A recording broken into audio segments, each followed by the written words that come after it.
Hi everyone. So today we'll cover one topic, price stabilization fund PSF.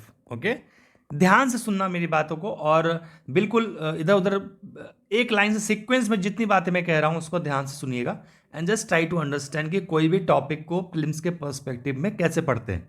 Okay, कितनी minutely चीज़ें cover करनी है आपको यूपीएससी में, आपको थोड़ा सा यहाँ समझना पड़ेगा, है ना। अब ये पीएसएफ फंड जब आप पढ़ोगे तो आपको बहुत आसान ये टॉपिक लगेगा। Okay, but I will tell you exactly कि चीज़ें कैसे मुश्किल होती है एग्जाम में और क्या कितनी माइन्यूटली चीज़ें आपको पढ़नी पड़ती है। ओके, सो आप देखिए यहाँ पे बिल्कुल ओरिजिनल वेबसाइट से एक एक चीज़ मैंने पेस्ट किया है, कुछ भी मैंने लिखा नहीं है खुद से, है ना, कहीं से कॉपी पेस्ट नहीं किया है बिल्कुल। तो आपको बिल्कुल मतलब इमेजेस जो ओरिजिनल डॉक्यूमेंट है वहां से पेस्ट किया है। अब आप देखिए ये बना क्यों। सबसे पहले एनी स्कीम उसका हिस्ट्री जानिए। Okay, why it was setup, उसी से आधा क्वेश्चन आपका सॉल्व हो जाता है कभी कभी। बिकॉज जब आप कोई स्कीम पढ़ोगे ना तो आपसे क्वेश्चन डायरेक्ट नहीं पूछेंगे वो, अगर आपको अगर ये चीज पता है कि ये आया किधर से क्यों आया तो आपके जो स्टेटमेंट्स होंगे कहीं ना कहीं उसको रीच करने के लिए you will be able to answer, है ना।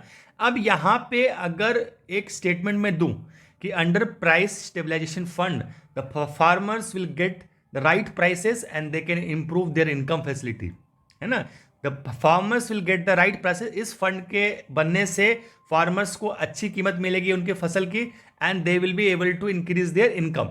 सुनने में आपको बहुत अच्छा लग रहा है कि ये है स्टेटमेंट, ऐसा हो सकता है, राइट। अब देखिए ये बना इसलिए था कि prices of the some of the horticulture commodities, है ना, इन एक्सप्लेनेशन दे रहे हैं, इंट्रोडक्शन दे रहे हैं, ठीक है। सो क्या होता था कि at the harvest time and soon there after steep fall in the wholesale and retail prices is normally observe. Okay, but with the depletion of stored stock, basically जो स्टॉक होता है, कहना ये चाह रहे हैं कि स्टॉक खत्म होने की वजह से हमारा प्राइसेस ड्रास्टिकली इंक्रीज हो जाता था मार्केट में। ओके, तो इस प्राइसेस को ड्रास्टिकली जो इंक्रीज होता था इसको स्टॉप करने के लिए फंड बना हुआ है। अब आपको समझ में आया ऑब्जेक्टिव क्या है। The prices tends to increase, this phenomena is more apparent in the case of onion, potato and pulses. Now, price volatility affects consumers in a big way. हम जैसे लोग को बहुत दिक्कत होती थी, है ना। Abnormal increase in the prices of this commodities affect the consumers by way to increase the food consumption by, मतलब ये कहना चाह रहे हैं कंज्यूमर्स को बहुत मुश्किल हो रही थी। Okay, to mitigate the hardship of to consumers, देखो इनका मेजर ऑब्जेक्टिव क्या है यहाँ पे, this is what I want to teach you for the prelims examination. To mitigate the hardship to consumers, या फार्मर्स को कुछ हेल्प वेल्प नहीं कर रहे हैं, कंज्यूमर्स की बात कर रहे हैं। कंज्यूमर्स को जो प्राइसेस हाई हो जा रही है उसकी बात कर रहे हैं यहाँ पे, है ना। न्यू सेंट्रल सेक्टर स्कीम, ये सब ऊपर ऊपर की चीजें है, करना इसे भी है पर ये चीज आप करके छोड़ देते हो, right. For providing working capital and other incidental expenses for procurement and distribution of agri horticulture commodities to mitigate the hardship of the, for this purpose a corpus price stabilization fund is being created. अब इतना ये reason है यहां से यहां तक इसको create करने का। क्या रीजन था, स्टॉक की डिप्लीशन, स्टॉक का सडन वो ना हो, खत्म ना हो, प्राइस इंक्रीज हो जाते हैं उसकी वजह से, और हम जैसे लोग को यूपीएससी की भी तैयारी करनी है और खाना भी बनाना है, अनाज भी खरीदना है, तो हम नहीं मैनेज कर पाएंगे, तो we have to deal with that. तो सरकार हमारी मदद कर रही है ना। अब आप देखिए, to begin with intervention would be supported for the onions, potato and pulses only, है ना। ये स्टार्टिंग में जब हुआ तो इस तरीके से स्टेटमेंट था, पर इन्होंने कहा however other commodity may be added later, मतलब स्कोप ओपन रखा है। अगर ओनली वर्ड यूज हो गया this this this, it is provided, it is created only for this this this, incorrect. Even अगर ये स्टेटमेंट आएगा आपको कि it is created only for the potato, उस टाइम पे जो क्रॉप्स को दिया जा रहा है, सपोज अनियन एंड पोटैटो को वो दे रहे हैं ये स्कीम के फंडिंग, है ना, स्टॉक के लिए, तो अगर ये एग्जाम में आएगा कि this scheme is, this fund is providing, is for providing fund to only to create a stock of only potato and onion, तब भी वो गलत हो जाएगा। Because it's for the all the crops will be subsequently added in the later years, upcoming years, तो ये सबके लिए बना हुआ है। समझ में आई इतनी चीजें।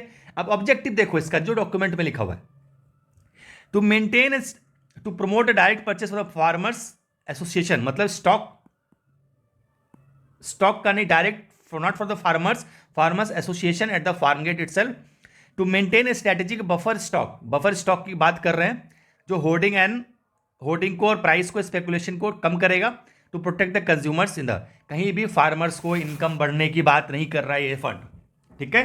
This is now required funds. अब इसकी फंडिंग कहां से आएगी, दिस इज अगेन इंपॉर्टेंट। आपने पढ़ लिया सेंटर सेक्टर स्कीम, अब ये पूछ सकता है कि क्या सेंट्रल सेक्टर स्कीम में जो फंडिंग प्रोवाइड करेगी, क्या वो कोई स्कीम से करेगी या किसी स्कीम का पैसा उसमें डालेगी, या अदर बजटरी एलोकेशन भी कर सकती है, अनाउंस कर सकती है, अलग से फंड इसका बनेगा।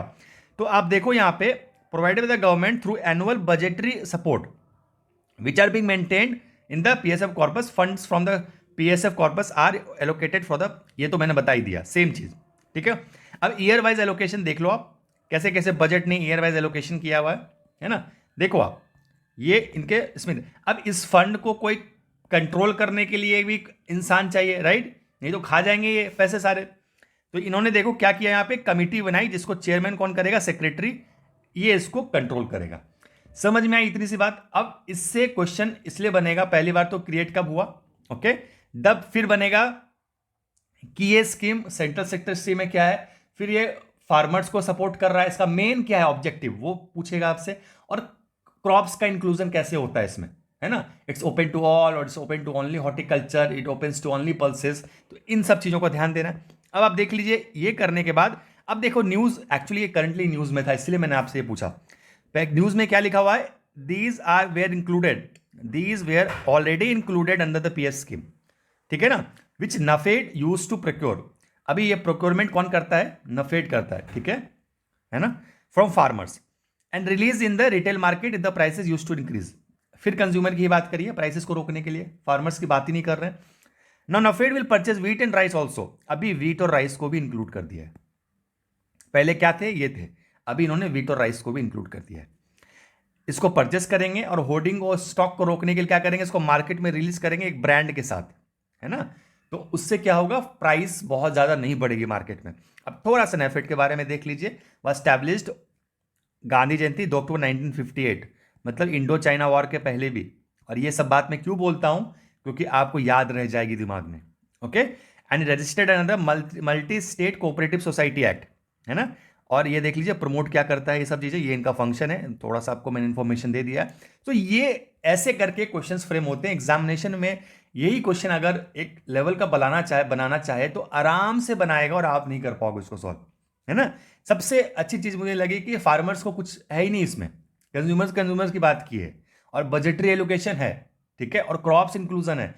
मैं बनाऊंगा इस क्वेश्चन को, है ना, आपके टेस्ट सीरीज में भी दूंगा, और I will give you, and वहां पे मुझे देखना है आप कितना सॉल्व कर पाते हो नहीं कर पाते हो। तो this is the way you have to read minutely, line by line, तब जाके चीजें आपको क्लैरिटी मिलती है, नहीं तो आप पढ़ लोगे और आपका क्वेश्चन सॉल्व नहीं होगा। तो will see next topic in another video.